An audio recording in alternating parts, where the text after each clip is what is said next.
인생이라는 거대한 바다를 항해하는 여정은 결코 순탄치 않습니다. 잔잔한 파도가 이는 평화로운 날도 있지만 예고 없이 몰아치는 거센 폭풍 우에 휩쓸려 방향을 잃고 표류할 때도 있습니다. 수평선 너머 미지의 세계를 향해 나아가는 이 항해에서 우리는 수많은 사람들을 만나고 그들과 다양한 형태의 관계를 맺으며 살아갑니다. 때로는 서로에게 돛을 달아주는 순풍처럼, 때로는 길을 가로막는 거대한 암초처럼 그들과의 관계는 우리 삶에 지대한 영향을 미칩니다. 특히 험난한 파도 속에서 길을 잃고 지쳐갈 때 든든한 닭과 같은 존재, 즉 진정한 내 편의 존재는 무엇과도 바꿀 수 없는 커다란 힘이 됩니다. 그들은 우리가 폭풍우 속에서도 좌초하지 않도록, 망망대해에서도 길을 잃지 않도록 이끌어주는 나침반과 같은 존재입니다. 그들의 따뜻한 격려와 아낌없는 지지는 우리가 다시 일어설 수 있는 용기를 주고 어떤 어려움도 극복할 수 있다는 희망을 불어넣어 줍니다. 그들과 함께라면 아무리 거친 파도도 두렵지 않습니다. 그렇다면 이 험난한 인생의 항해 속에서 어떻게 해야 상대방을 내 편으로 만들어 더 풍요롭고 행복한 삶을 살아갈 수 있을까요? 어떻게 해야 서로에게 든든한 버팀목이 되어주는 진정한 동반자를 만날 수 있을까요? 상대방의 마음이라는 미지의 바다를 이해하고 그들의 생각과 감정에 공감하며 진심을 다해 소통하는 능력이 필요합니다. 오늘 영상에서는 상대방의 마음을 사로잡고 긍정적이고 발전적인 관계를 구축하는 5가지 핵심 전략을 깊이 있게 탐구하고자 합니다. 이는 단순히 인기를 얻거나 일시적인 이익을 취하기 위한 기술이 아닙니다. 진정한 소통과 이해를 바탕으로 서로에게 힘이 되어주는 관계를 형성하는, 즉 진정한 내 편을 만드는 심오한 지혜입니다. 이 지혜를 통해 우리는 인생이라는 바다를 더욱 풍요롭고 행복하게 향해할 수 있을 것입니다. 나아가 서로에게 든든한 동반자가 되어 함께 성장하고 발전하는 아름다운 여정을 만들어갈 수 있을 것입니다. 첫 번째, 경청. 상대방을 내 편으로 만드는 여정의 첫걸음은 바로 경청입니다. 경청은 단순히 상대방의 말을 듣는 행위를 넘어 그 말 속에 담긴 생각과 감정, 그리고 진심을 이해하려는 적극적인 노력입니다. 진정한 경청은 상대방에게 나는 당신의 이야기를 소중히 여기고 당신을 존중합니다라는 메시지를 전달하며, 이는 굳게 닫힌 마음의 문을 여는 열쇠와 같습니다. 우리는 왜 경청해야 할까요? 첫째, 경청은 신뢰와 존중을 바탕으로 한 건강한 관계의 기초를 다집니다. 상대방의 말에 귀 기울이고 공감하는 태도는 그 사람과의 관계에 긍정적인 영향을 미치고 더 깊은 유대감을 형성하는 데 도움을 줍니다. 둘째, 경청은 더 나은 이해를 위한 발판을 마련합니다. 상대방의 말을 주의 깊게 들음으로써 우리는 그 사람의 생각과 관점을 더 잘 이해할 수 있고, 이는 불필요한 오해와 갈등을 예방하는 데 효과적입니다. 셋째, 경청은 갈등 해결의 실마리를 제공합니다.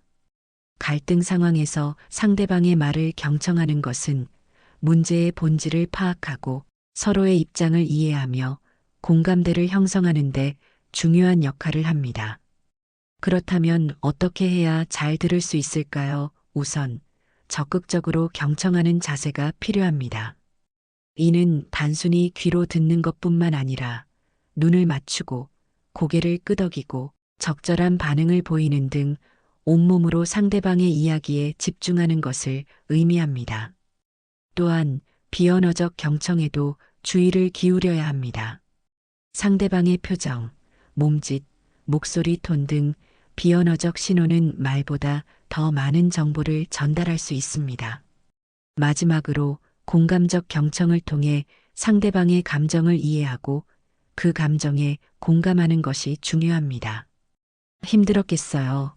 저라도 그랬을 거예요와 같은 공감의 말은 상대방의 마음을 위로하고 당신과의 깊은 유대감을 형성하는 데 큰 도움이 됩니다. 하지만 경청을 방해하는 요소들도 존재합니다. 자신의 생각에 빠져 있거나 상대방의 말을 평가하고 판단하려는 태도, 주변의 소음이나 방해, 멀티태스킹 등은 경청을 저해하는 주요 요인입니다. 이러한 방해 요소를 인식하고 의식적으로 제거하려는 노력이 필요합니다.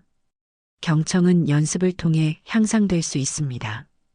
일상 대화에서부터 의식적으로 경청을 훈련하고 어려운 대화 상황에서도 경청을 유지하려는 노력을 기울여야 합니다. 또한 상대방에게 피드백을 요청하여 자신의 경청 기술을 점검하고 개선하는 것도 좋은 방법입니다. 경청은 단순히 듣는 행위를 넘어 상대방을 존중하고 이해하려는 적극적인 노력입니다. 진정한 경청은 관계를 변화시키는 기적을 만들어낼 수 있습니다.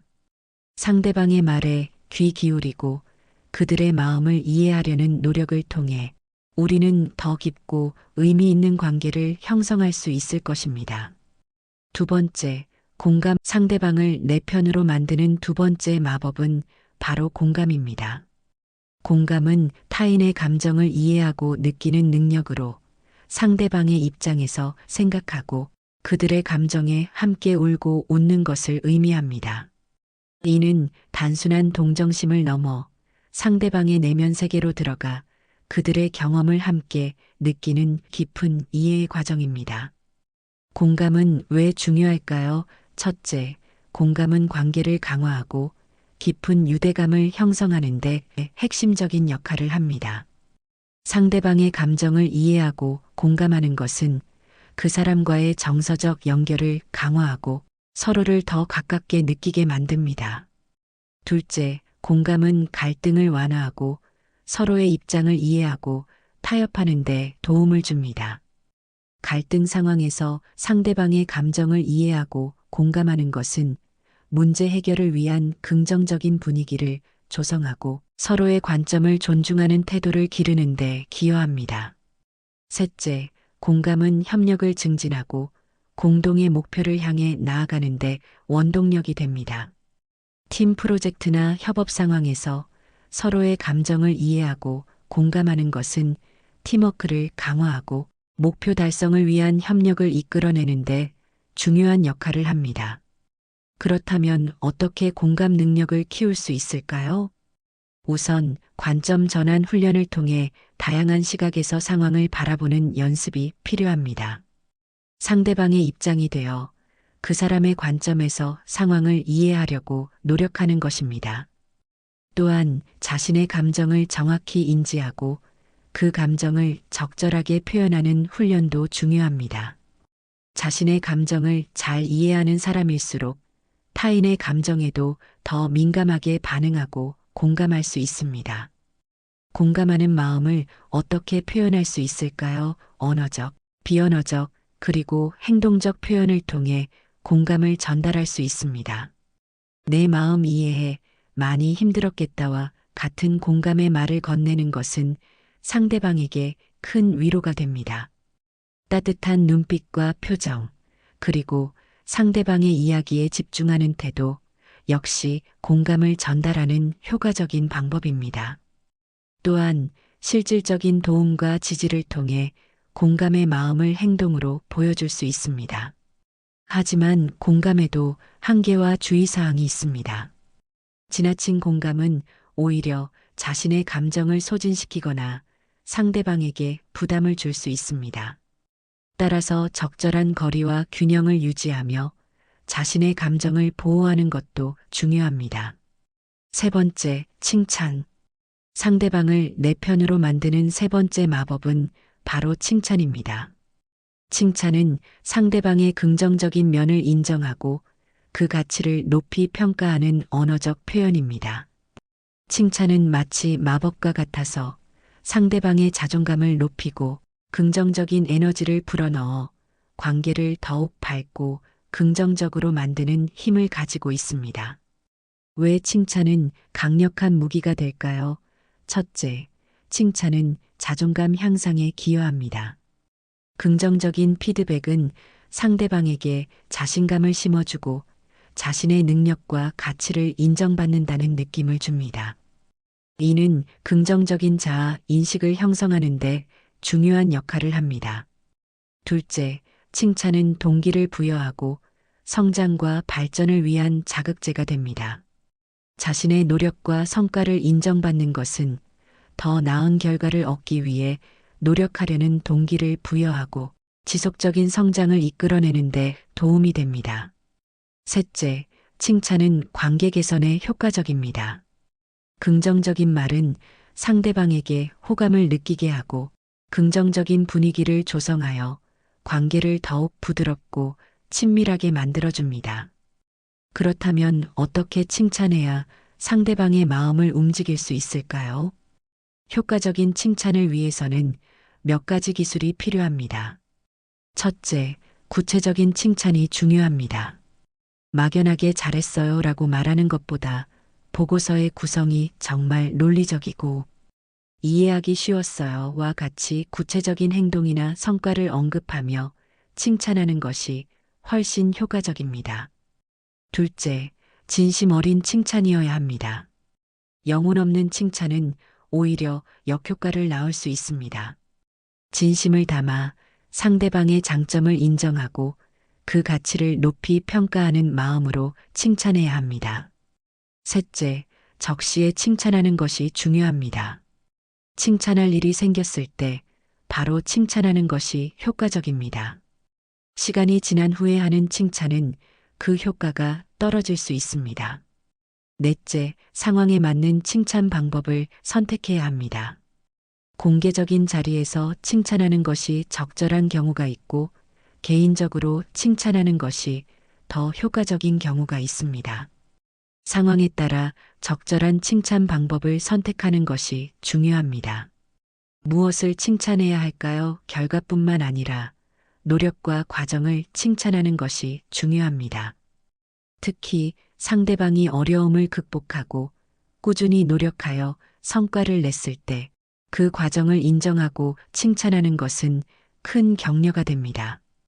또한 타고난 재능보다는 성격과 인성을 칭찬하는 것이 좋습니다.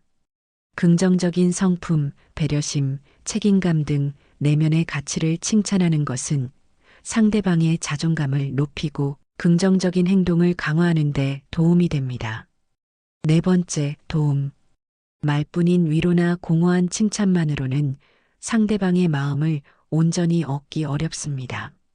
진정으로 상대방을 내 편으로 만들고 싶다면 말보다 강력한 행동이 필요합니다. 그 네 번째 마법은 바로 도움입니다. 어려움에 처한 상대방에게 기꺼이 도움의 손길을 내미는 것은 말로 표현할 수 없는 깊은 감동과 신뢰를 심어주는 가장 강력한 방법 중 하나입니다. 도움은 왜 중요할까요? 첫째, 도움은 신뢰를 구축하는 가장 확실한 방법입니다.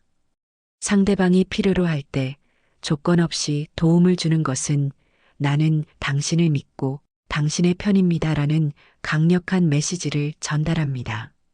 이는 말로 표현하는 것보다 훨씬 더 큰 신뢰감을 형성하며 장기적으로 튼튼한 관계를 유지하는 기반이 됩니다. 둘째, 도움은 관계의 깊이를 더합니다. 함께 어려움을 극복하고 서로에게 의지하는 경험은 단순한 친분을 넘어 깊은 유대감과 동지애를 형성합니다. 이는 서로가 더욱 특별한 존재가 되도록 만들어줍니다. 셋째, 도움은 긍정적인 영향력을 발휘합니다. 당신의 도움을 받은 사람은 그 고마움을 다른 사람에게 베풀고자 하는 선한 영향력을 발휘할 가능성이 높아집니다. 이는 긍정적인 관계의 선순환을 만들어내는 시작점이 됩니다. 어떻게 도움을 줄 수 있을까요? 우선 상대방의 필요를 파악하는 것이 중요합니다. 상대방이 어떤 어려움을 겪고 있는지, 어떤 도움이 필요한지 주의 깊게 관찰하고 경청해야 합니다. 때로는 직접적으로 도움을 요청하지 않는 경우도 많기 때문에 세심한 관심과 배려가 필요합니다. 둘째, 실질적인 도움을 제공해야 합니다. 단순히 말로만 위로하는 것이 아니라 상대방의 문제를 해결하는데 실질적으로 도움이 되는 행동을 취해야 합니다. 예를 들어, 과중한 업무에 시달리는 동료를 위해 업무를 분담하거나 낯선 환경에 적응하지 못하는 친구에게 먼저 다가가 도움을 주는 것 등이 있습니다. 셋째, 자발적이고 조건 없는 도움이어야 합니다. 도움을 주는 대가로 무엇인가를 바라거나 생색을 내는 것은 오히려 관계를 악화시킬 수 있습니다. 진심으로 상대방을 위하는 마음으로 자발적이고 조건 없이 도움을 주는 것이 중요합니다. 도움을 줄 때는 몇 가지 주의사항도 있습니다. 첫째, 상대방의 의사를 존중해야 합니다. 도움을 주고 싶은 마음이 앞서 상대방의 의사를 무시하고 일방적으로 도움을 강요하는 것은 오히려 역효과를 낳을 수 있습니다. 둘째, 자신의 능력 범위 내에서 도움을 주어야 합니다. 자신의 능력 밖의 일을 무리하게 떠맡는 것은 오히려 상대방에게 피해를 줄 수 있습니다. 셋째, 도움을 준 후에 생색을 내거나 대가를 바라지 않아야 합니다.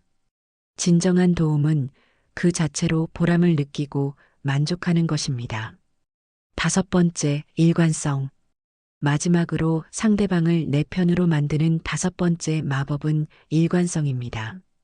일관성은 말과 행동이 일치하고 시간이 지나도 변하지 않는 한결같은 모습을 의미합니다. 이는 상대방에게 신뢰감을 심어주고 장기적으로 튼튼한 관계를 유지하는 데 가장 중요한 요소입니다.